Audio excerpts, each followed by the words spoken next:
ल साथीहरू, आज म फेरि एउटा ड्रगको बारेमा इन्फर्मेसन लिएर आइसकेँ। भनेको एन्टी हाइपरटेन्सन ड्रग। यो चाहिँ धेरै रेयर हो के, भनेको धेरै कमन हो, रेयर कमन हो।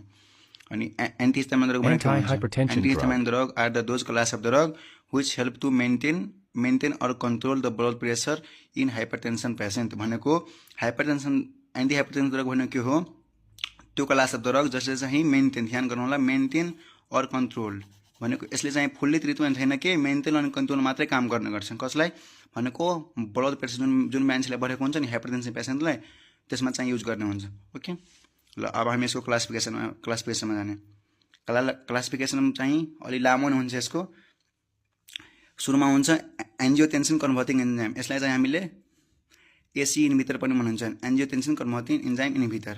यसको इक्जाम्पल चाहिँ इनालोपिरिल, रामिपिरिल अनि लिसिनोपिरिल हुन्छ। त्यसपछि हुन्छ एन्जियोटेन्सिन सेकेन्ड रिसेप्टर ब्लकर। भनेको यसलाई हामीले एआरबी पनि भनिन्छौँ।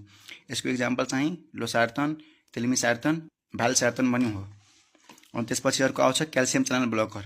यसमा चाहिँ दुई प्रकारमा चाहिँ यसलाई त्यो गरेछ के, डिभाइड गरेछ। यो चाहिँ डाइहाइड्रोपेराइड्स अनि नन डाइहाइड्रोपेराइड्स हुन्छ। यो डाइहाइड्रोपेराइड्स भनेको कस्तो? यस्तो टाइप अफ ड्रग जसले चाहिँ जुन चाहिँ मोस्टली हाइपरटेन्सनमा चाहिँ युज हुन्छ। अनि यो भनेको यस्तो टाइप अफ ड्रग जो चाहिँ जुन चाहिँ खासै मेन्टेनिङ हतरेता चाहिँ मेन्टेनिङ काम गर्छन्। यसमा हुन्छ चाहिँ एम्लोडिपिन अनि निफेडिपिन। अनि यसमा चाहिँ हुन्छ भेराप्यामिन, डिल्टाजिम। ओके, अनि त्यसपछि हाम्रो आयो अल्फा एडिनर्जिक ब्लकर। यसमा चाहिँ हुन्छ पाराजोसिन, तेरायोसिन, डोक्सायोसिन, पाराजोसिन, तेरायोसिन, डोक्सायोसिन। अनि बिटा एड्रेनिक ब्लकर चाहिँ दुईमा हुन्छ कि दुईमा चाहिँ क्लासिफिकेसन गरेछ, सिलेक्टिभ बिटा ब्लकर अनि नन सिलेक्टिभ बिटा ब्लकर। सिलेक्टिभ बिटा ब्लकर भनेको के? त्यो भनेको ब्लक ओन्ली बिटा रिसेप्टर। जुन बिटा रिसेप्टर जहाँ हुन्छ नि त्यहाँ उसले चाहिँ ब्लक गर्ने काम गर्छ। अनि यसको ड्रगको नाम हुन्छ एथिनोल मेथोप्रोनोल।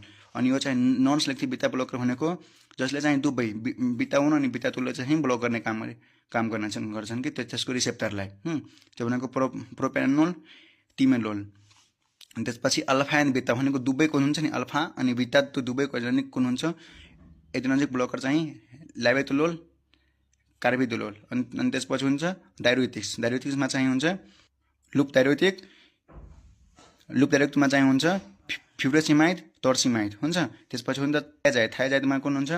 हाइड्रोक्लोरोथाइजाइड डायरेटिक। भनेको यसको चाहिँ याद गर्ने तरिका म तपाईँलाई एकछिनमा सिकाउँछु। त्यसपछि हुन्छ potassium sparing diuretic. Potassium sparing diuretic हुन्छ, त्यसमा इक्जाम्पल चाहिँ स्पाइरोनोल्याक्टिन।